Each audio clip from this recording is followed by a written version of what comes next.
Right, good evening, everybody. It's a pleasure, on behalf of the Saïd Business School, to welcome Clayton Christensen to his third lecture. I'm Richard Whittington, a member of the strategy faculty here. Clay's introduced the notion of disruption and applied it at the level both of firm and nation in this first lecture. Yesterday he talked or introduced the concept of the panda's thumb in organizations, evolutionary hangovers whose purpose one has completely forgotten, and I thought of Oxford University and some of its features when he talked about that.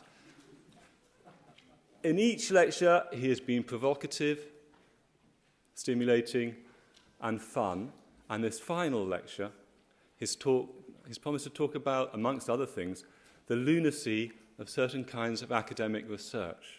So I think we can look forward to more provocation and more fun, and with that I shall hand over to Clay.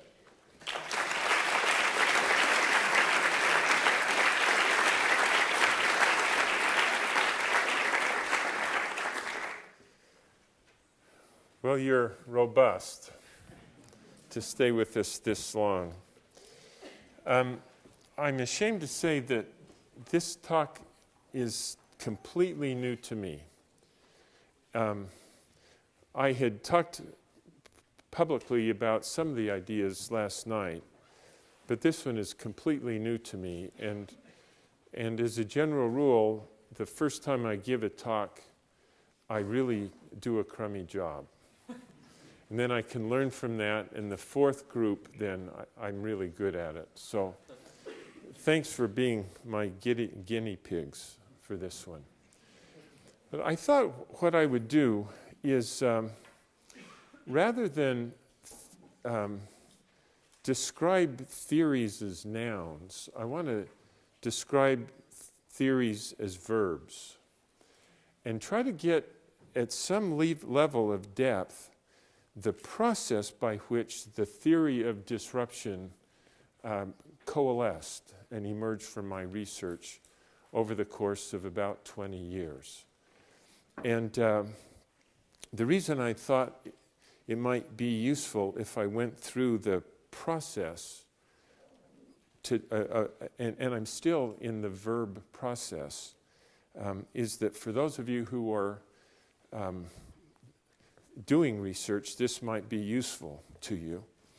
And for those of you who don't think you're in the business of developing theory, I want you to reconsider that. Because even if you plan to just get a bachelor's or master's in management and then go off and conquer the world, every time you try to learn from your own experience, you're developing a theory. And I hope that by going through this, even those of you who are not going to be academic researchers, but you're going to be the developer of theories from your own experience, that you'll be able to do this in a way that these theories, that you're learning the right lessons from your own experience. So I've described here the process of developing a theory as funnels that narrow in the middle.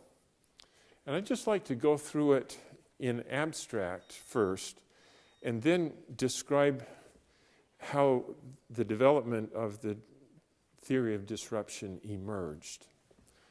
So on the left, to start out, basically you have no option except to look at the phenomena. And the more phenomena you look at, the stronger your outcomes will be. And that's why I call it a big N. The result of this, just trying to get the data, if you're lucky, you'll develop constructs. And a construct is just a way to simplify things so that you can understand what the phenomena really are. Now, I'll come back to that in a minute. Then, because there's so much phenomena, you really have to quickly categorize things by the most salient characteristics. And so in business, this might be, the characterization might be publicly traded versus privately traded, high tech versus low tech, services versus products, and so on. And then you try to correlate the boundaries of these categories with the outcomes of interest. And so by the time you've made to the third stage, you've got this word correlation. And as we talked about in the first couple of our sessions together, especially the discussion about jobs to be done, there's a big difference between understanding what is correlated with the outcome versus what causes it. And at this point, we just have correlation. But if it's a strong or robust correlation, then you'll take that and go back and look at other phenomena. And you can predict, if this is a good correlation, what you're going to see. And if, in fact, you see what you predicted you'd see, you might feel good as a researcher. But if really what you're trying to do is develop good theory, you hope that you don't predict what you're going to see, because it's only if you see stuff that this can't account for, that this cannot account for, that you can improve it. And so what you really hope is that when you try to use this to predict this, that in fact you see an anomaly. Because if you see an anomaly, it causes you to go into the second stage and essentially say, we got the categories wrong. There's something else going on here. And I hope that you'll see in a minute why getting the categories right is so critical. And so as you keep doing this process and identifying anomalies that the association couldn't account for, you just make it sharper and sharper. And then there's an N of 1, meaning a deep study of one subject. And in this study, it helps you to get beyond what is correlated with what causes it to happen. And once you know what causes something to happen, then you move forward by using this statement of causality and say, all right, if that's what causes things to happen, I'm going to do stuff in that belief. But then again, what you hope is as you use it, that you find anomalies. In other words, you use the theory and it's wrong. Or you use the theory and you fail or you crash. Because if you find something again that doesn't result in success, it allows you to go back in and say, wait a minute, there must be something about the situation they were in that caused this causal mechanism not to result in success. And so you categorize it again, but now instead of categorizing the world by the characteristics of the phenomena, you categorize the world by the different situations in which you would find yourself. So a way to visualize it is, I'd like to go back to the Middle Ages when people were trying to learn how to fly. And the questions were, can mankind fly? If so, how? And we don't see this in the history, but this was an issue that obsessed tens of thousands of researchers. And so what they did was they just observed the phenomena and then categorized it. So they saw that most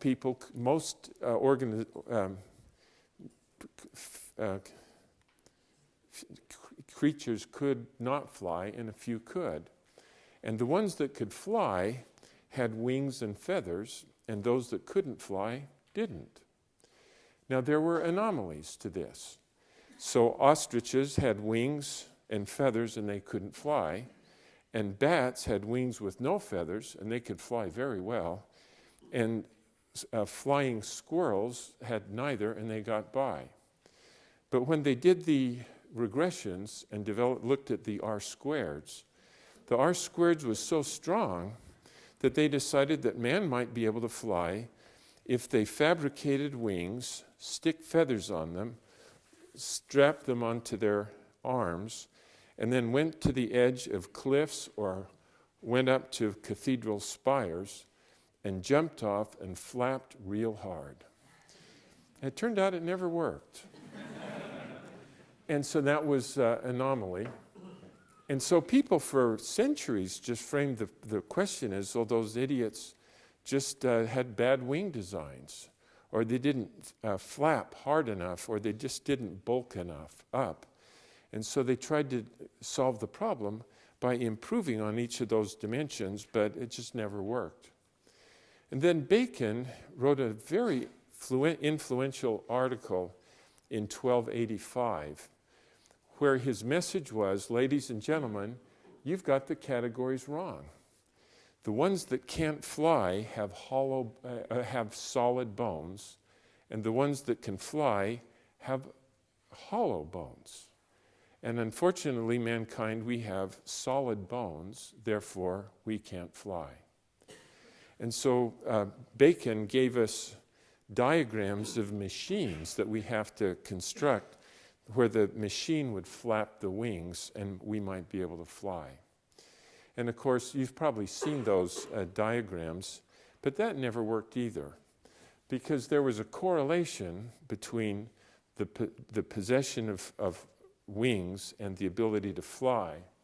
But it really wasn't until Daniel Bernoulli, with his perspective of fluid mechanics, looked at one bird and figured out it's not just birds per se, or feathers or wings per se, but it's the shape that matters.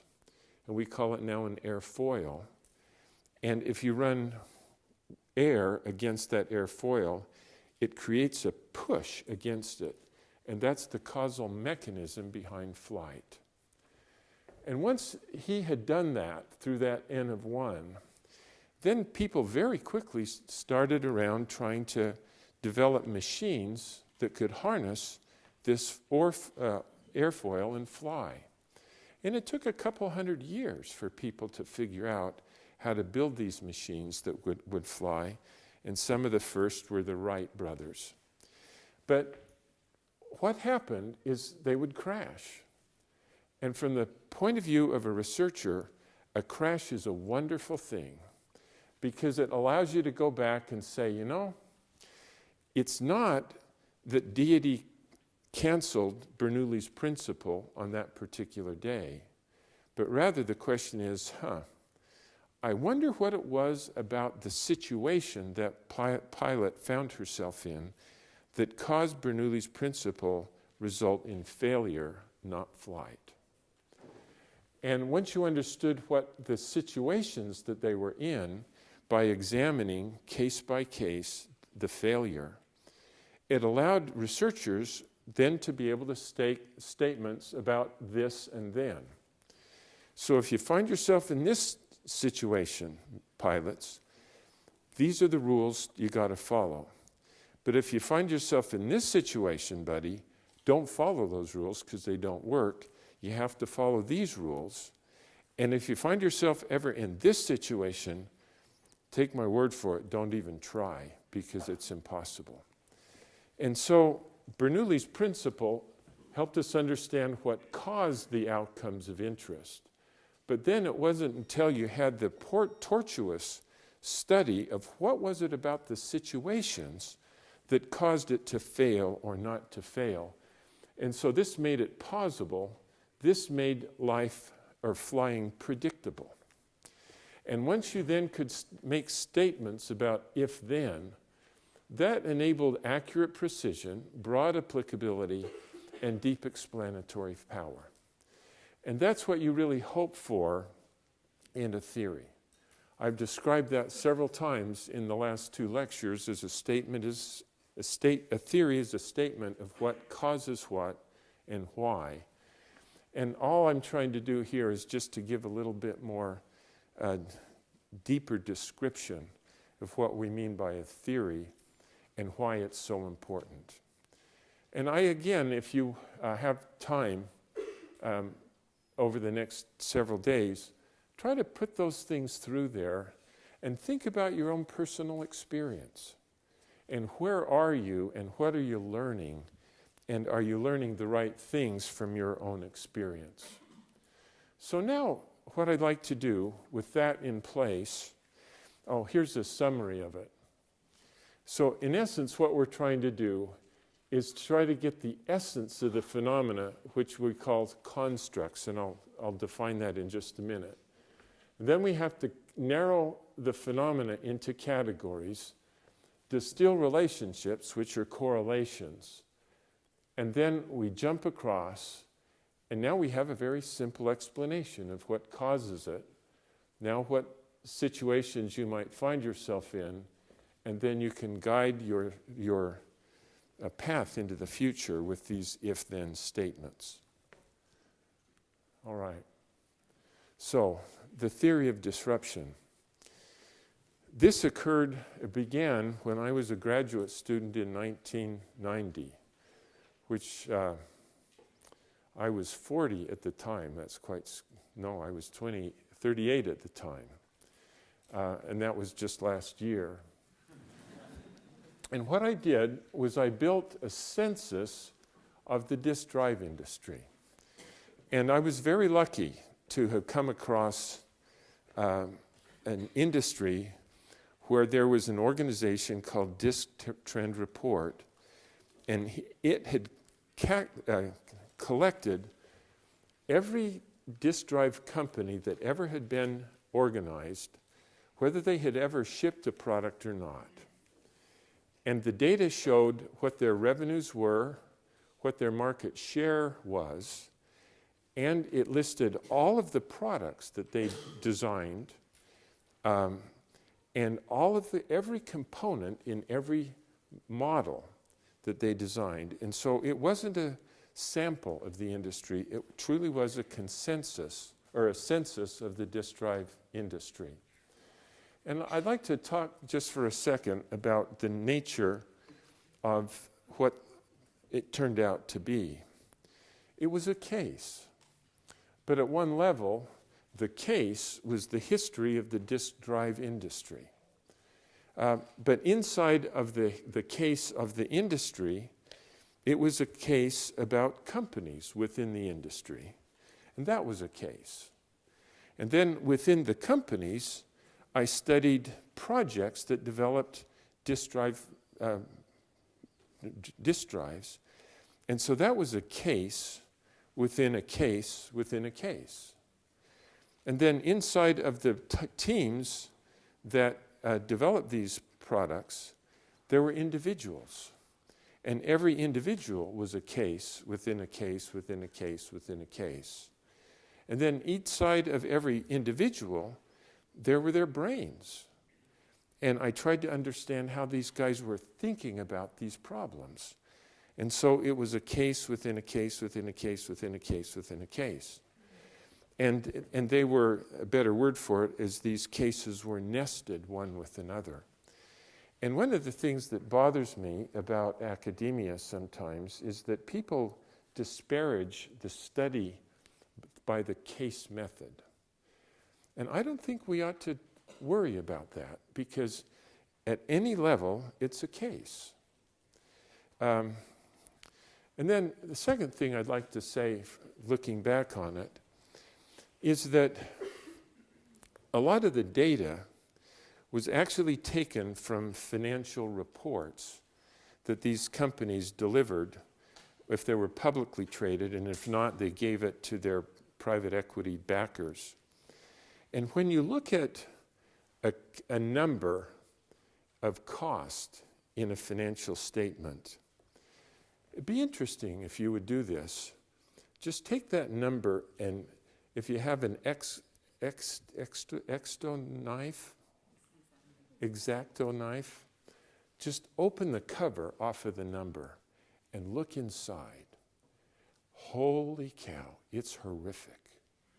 Because where that number came from is there are some direct costs that are clearly and unambiguously measured and attributed to the cost of that product. But then you have overhead costs. And the magnitude of the overhead costs in a number about cost is generally 3 to 5x bigger than the direct cost. And when you look at this inside of this printed number, what you'll see is the way overheads is allocated to costs is the process of arguing, lying, negotiation, cheating, and a lot of worse words. And somehow, by that process, overhead allocations are attributable to particular products. And then they sew it up nicely, and they publish it as a number. And in academia, we look at these numbers, and people who love to manipulate numbers, they call this hard data. And people who do case-based research, where they interview people and get what they call subjective data, somehow we don't accord the same legitimacy to subjective data as we do hard data. But in reality, the nice thing about subjective data is that we open up for everybody to examine the subjectivity associated with that number.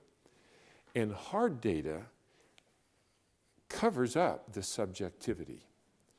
And so I don't think that as researchers that we ought to have any disparaging words in one direction or another, because all data is subjective. It's all soft. It's just the question of which is open for a public display. So I just wanted to say that about the nature of the data, and I just hope that we can all be humble about the nature of whatever it is we have to work for. Here, the result is a construct. And an example in my research of the construct where there are these trajectories. One is a trajectory of improvement that innovating companies provide, and the other is a trajectory of improvement that customers can utilize. And you don't see any trajectories in the air around us, do you? Because these are constructs. An abstraction that helps us understand a lot more than if we were just buried in all of the phenomena. And I observed not only do we have these these trajectories in this industry, but this one went up faster than this one.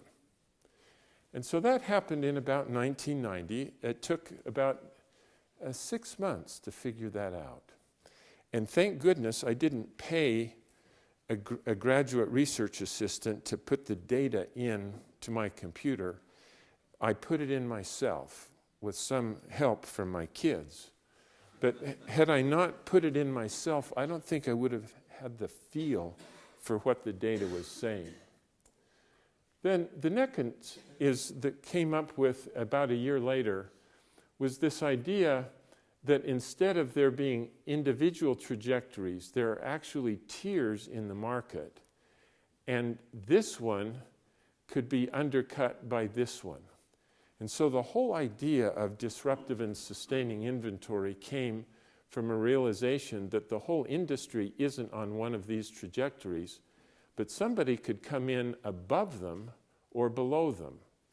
And then when I looked at what happened to them, I realized that people who came in on the lower trajectory did better. And I put up here an anomaly to Henderson, just to remind me. There's a wonderful member of our faculty named Rebecca Henderson who did one of these a couple of years ago. And she had done a study of the lithographic industry, where she decided that the ones that won and the ones that lost, it was driven by the complexity of a new architecture in the product. And it turned out, and it was widely cited, it turned out as I did this work and tried to see could her explanation describe what was happening in disk drives. In fact, she was wrong. And I owe so much to the fact that she was able to, she went in front of me, developed something, and then when I said, Rebecca, I don't think your explanation accounts for this, she was so gracious to say, you're right. And that allowed me, thankfully, to say, Rebecca, thank you. Because I would never have been able to come up with this had she not been the pioneer. And then realize that what she did when I found an anomaly to hers was to say, boy, take it from there. And without her graciousness, I don't know that I would have been able to succeed, because she then worked with me to keep pushing the theory ahead. And she viewed it, the enterprise is to develop theories, not to develop personal careers. And she subsequently has had a marvelous career, as you know. And then by 1992, which is the year when I got my doctorate, in my thesis, all I could say was there's a correlation between trying to build a company that is disruptive versus the probability of success if you build it on a sustaining innovation. And so what I said is, if you start here competing head-on with the existing customers, the probability that you'll succeed is 8%, 6%. And if you come down and have a lower cost product, the probability of success was 35%. So at this point, it truly was a correlation between success and your position on this trajectory. Well, what I did next was I stayed for the next 5 or 6 years on the left-hand side of this diagram. And the question was, where else do we see this? And because I was born where I was born and when I was born, in 1962, there was what we call the Cuban Missile Crisis. And there was just almost a panic in America that we were going to have a nuclear war with the Russians over Cuba. And there was just such a frenzy about this almost that there were a lot of people, including our next door neighbor, who built bomb shelters in their home or in their backyard. And I remember when our neighbors decided to do a bomb shelter, this is the kind of excavator they brought into their backyard. And you notice, we called them steam shovels, and you notice that it made the hole by pulling up this way.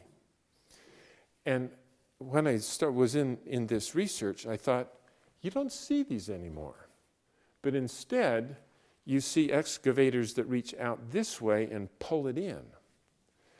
And so it turns out that our neighbor was a contractor, an excavator contractor. His profession was to dig holes.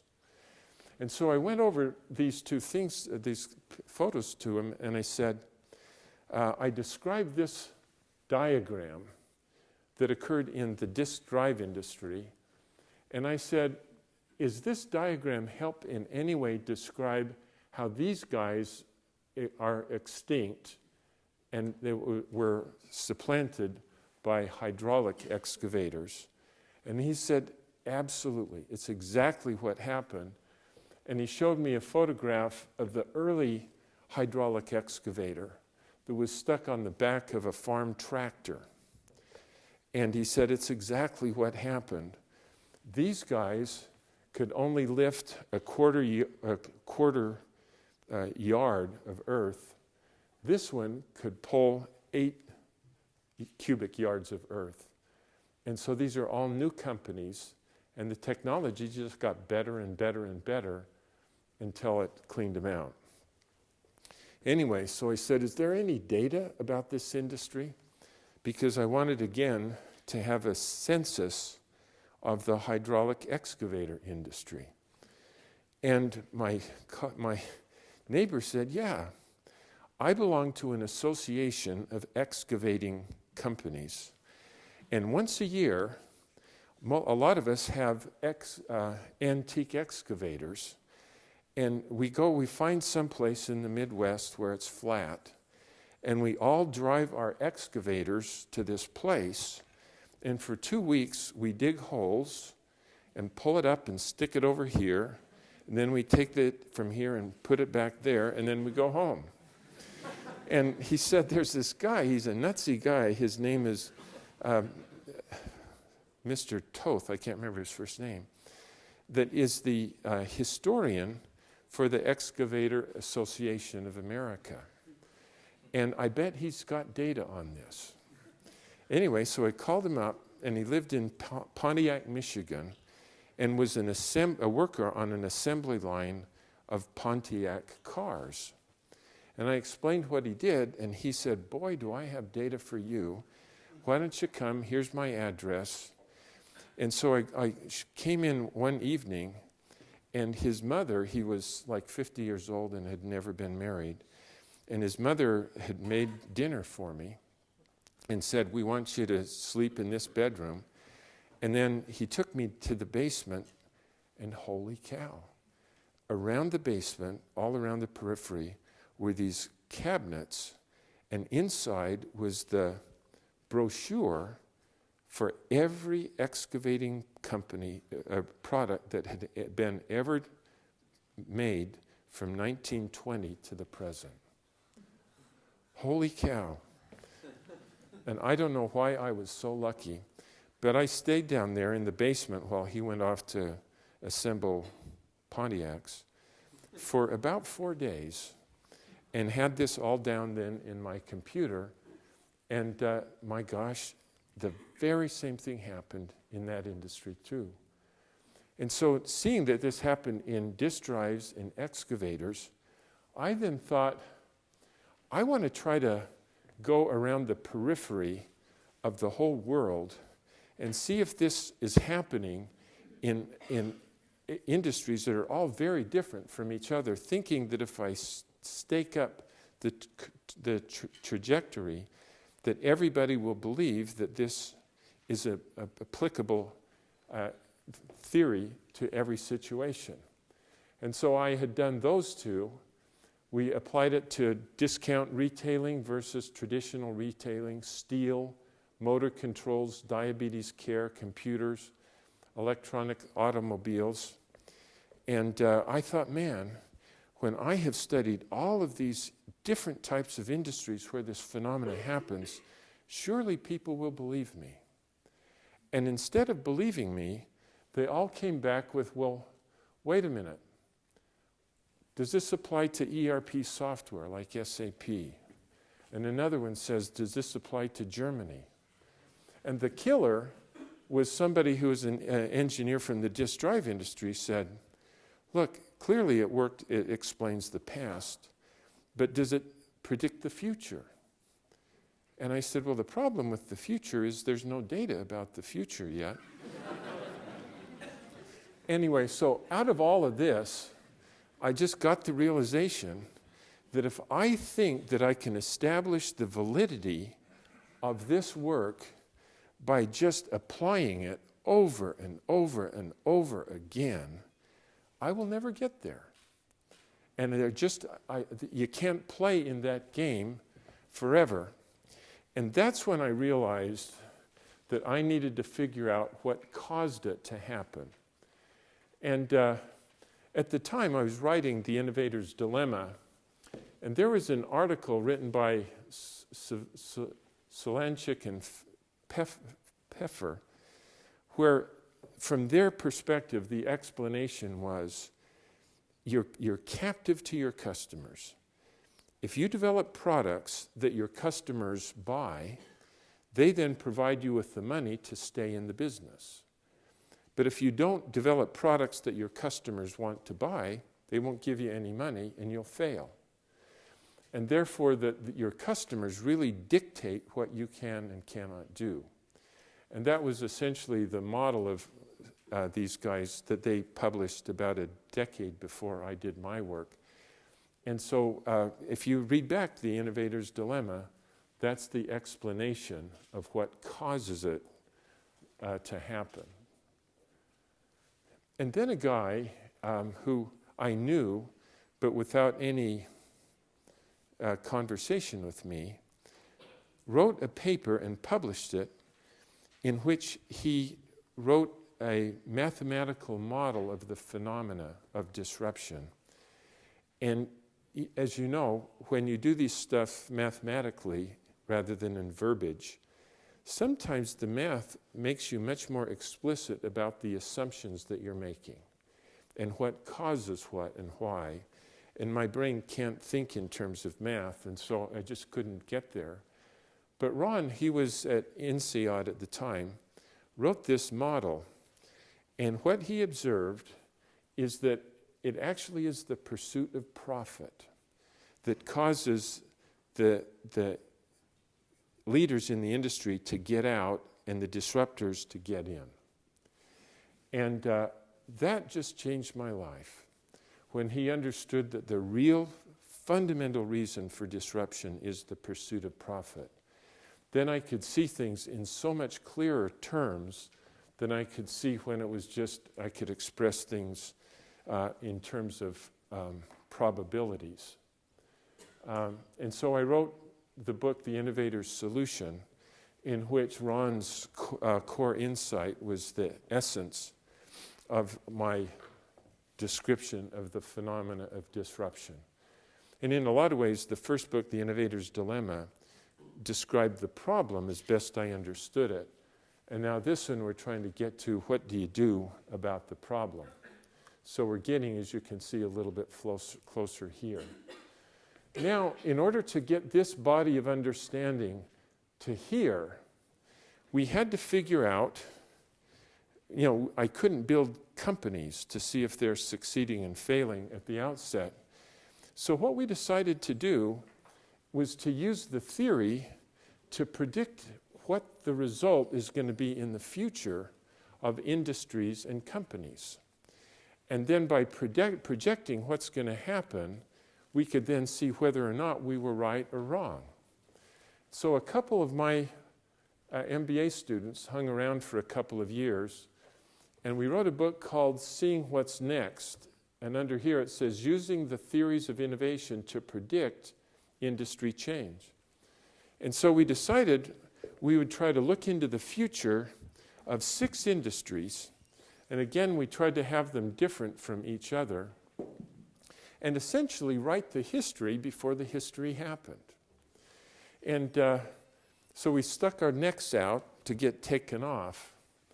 And it turned out that in these 4, telecoms, semiconductors, healthcare, and emerging markets, we got the history just right, long before the history happened.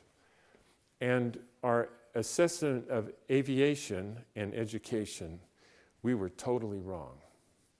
But the great thing about being wrong, and we were being wrong in public, is that it caused us to go back and essentially say there's something else going wrong. And for the aviation industry in particular, it was very helpful because we had just simplistically thought that low-cost air companies are going to disrupt the traditional airline companies. And it didn't always happen. And I just couldn't think, and what did upmarket mean? You can go from economy to first class, but how do you go up from first class? It didn't make any sense. And then one day at home, I got my frequent flyer report from Delta Airlines. And what it showed is that Delta, in the last quarter, had added 8 new routes. And I looked at what they were, and they were Atlanta to Budapest, Atlanta to Buenos Aires, Dallas to Singapore. These are long, luscious routes. And then underneath it, they had added 31 routes that were not run by Delta, but by Delta Express that was operated by SkyWest and other regional companies. And these were short routes. But I looked at who they added, and originally what I thought was a short route would be Salt Lake City to Idaho Falls. But now they were adding Salt Lake City to San Diego and Atlanta to St. Louis. And what happened, what we realized, is that rather than the vertical axis be quality, was the case with the steel industry, whatever at the top is what is more profitable, and whatever is at the bottom is less profitable.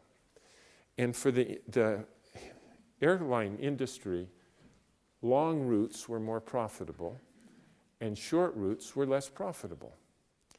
And so the two companies, the low-cost entrants that became successful were Southwest in America and Ryanair in Britain, because they started with short routes. And these guys, as they're trying to offer longer and longer routes, they're quite happy to give away to Southwest and Ryanair longer and longer routes. And so this phenomena happened once I got the categories right. And so again, thank goodness we got it wrong, because now we could get it right.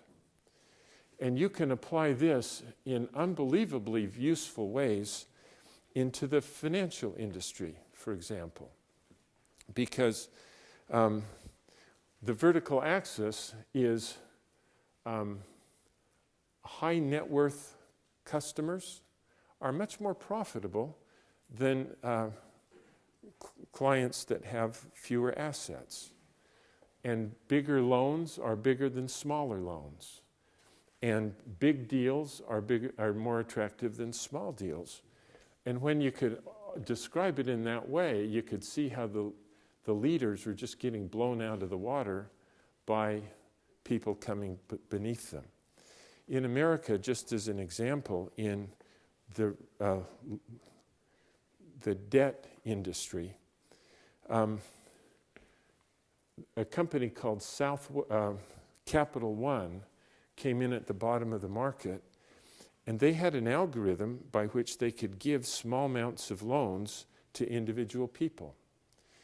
And the big New York banks were just happy to give the small customers away, and one by one, the New York banks got out of the consumer business. And the last one to hang on was Citibank, and they just gave out, they got rid of their consumer business about 3 years ago. And these guys are all going after bigger and bigger deals with bigger and bigger corporations. And then they find that there's not enough oxygen up there to support all of them. And so in New York, Bankers Trust went out of business, and then Chemical merged with Manny Hanny, which merged with Chase, which merged with J.P. Morgan. And what you see happening is these guys go after bigger and bigger and bigger companies, and these guys consolidate and lay people off.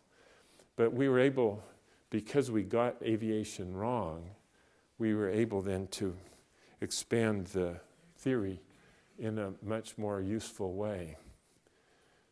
Then another thing that we did to get these, what are the different situations that you find yourself in my MBA class, every day to prepare for the class, we asked them to come to class not just having studied the theory that we'll use to examine the case that day, but their assignment is to come to class with an anomaly. In other words, there's something that they have seen that Clay's theory can't account for. And about 5 years ago, one of the students said, Clay, this doesn't happen in hotels. And I never had thought about hotels before. But he said what happens in hotels is like the Holiday Inn. Did I talk about this? Yeah. Holiday Inn came in the 1950s in America with crummy low-end hotels. And for reasons we can understand, the nice hotels didn't come to squish Holiday Inn, but Holiday Inn has not been able to go up market. And McDonald's comes in with cheap food, and for reasons we can understand, nice restaurants haven't come down to kill them, but McDonald's hasn't been able to move up to speak of. And why is it that disruption doesn't happen in hotels or restaurants?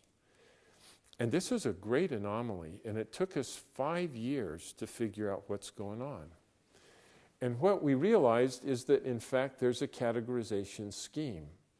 And so there's one situation in an industry where there is what we call the technological core. And that is that there's something about the business model or the technology which at the beginning can only do simple products or services, but this technological core can be extended up market to do more and more sophisticated things. So for example, you remember the description of how the mini mills killed the integrated steel companies. The extendable core was the electric furnace. And at the beginning, because they were melting scrap, every day, that day's batch of scrap, they'd throw it in to the furnace, and it would melt it. And then when it came out, it was different every day because the inputs were different.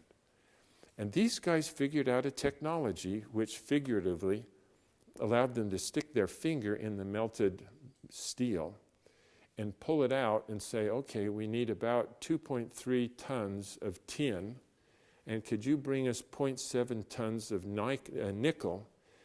And by their ability to measure the chemistry of the melt, it didn't matter what went in, what went out was exactly what they needed. And so that was the extendable core that allowed the mini mills go from rebar up to making sheet for cars. And so when you drive your car, I hope you think about this, that 60% of the steel in your car was melted, and it is perfect steel because of this extendable core. But then we realized that the hotels don't have an extendable core.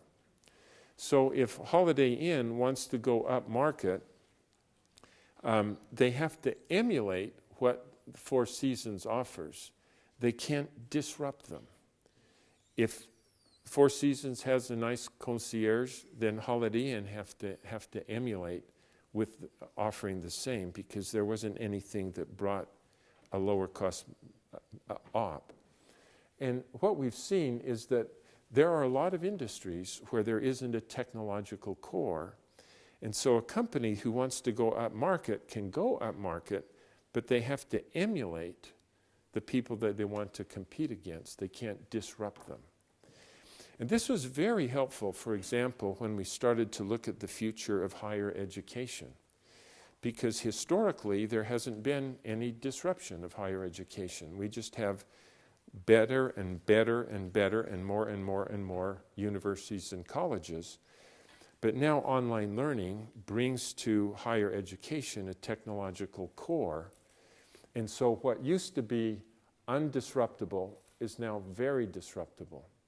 And thank goodness that our teachers, our students, were trying every day to find out something that Clay's theories can't account for.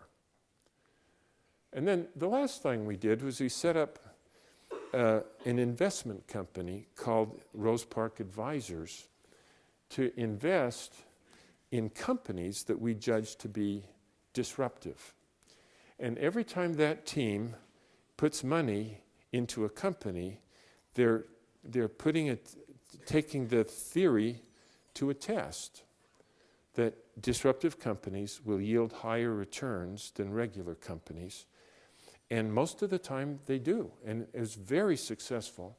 But occasionally they'd put money in and it just was a blob, but that allowed us to figure out what are the different situations that you might find yourself in.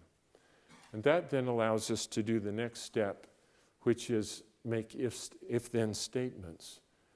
And what we found we could do is with these theories, in the same year, I don't say this to be proudful, but these two books about the future of healthcare and the future of why our schools struggle to improve, we wrote these two books in parallel.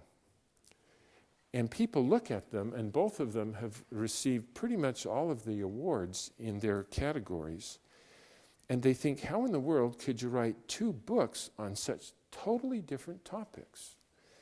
And my answer is, they're not two totally different topics.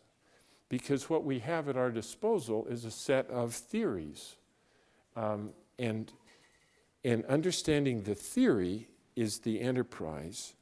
And these were just two applications of the same body of theory that allowed us then to be much more productive than otherwise would be the case. And so the last slide is a hodgepodge here of different theories from our research that have been built in this way, and I've tried to position them at where they are. And we use all of these theories in our course. So disruption, and another one that you should be happy you don't learn about is the law of conservation of modularity. Have gone through this process, and they're very, in my mind, very reliable, that are filled with this-then statements. Then there's a set of things that are better than they used to be, but they still have a long way to go, and jobs to be done is here. And then there's a set of things that are in orange, just emerging, still very much in the phenomena stage. These two things are really not theories, but they are the process of strategy is a construct, and this is a framework, and they don't really mean that they're not amenable to becoming full theories. And then there are a few others that my colleagues have put in place that are turning out to be very useful. And I guess the last point is a friend of mine, Kent Bowen, who was a great scientist, once commented to me that great science simplifies. And this is not simple. But I think you have to go through a stage of complexity before things become simpler. And so what we have here are a set of theories that describe what happens to a manager in various dimensions of her life. And it's quite helpful, but there sure is a lot still to be done. So I thought maybe we could just stop. What I've just tried to do is summarize for you this process of developing theory that has taken essentially 20 years. But the process, I think, is quite robust in that what we're showing is taking a body of understanding piece by piece through the process and having reverence or respect for the process has been helped my colleagues and I be relatively productive in our research. And so I hope that that will help some of you who are in the middle of forming your research questions and so on to have a benefit of this experience. So what we could do is invite questions about the process of building theory, if you want. Do I have comments about other ways of doing theory in academia? Or you can throw questions to me, such as, should you go long or short on Apple stock? And what I'll try to provide in response is not Clay's opinion, but rather there are certain theories that have opinions about questions like Apple, and just show you how we can draw some of these theories to give our sense for what's going to happen. So I'll take any questions like that or more.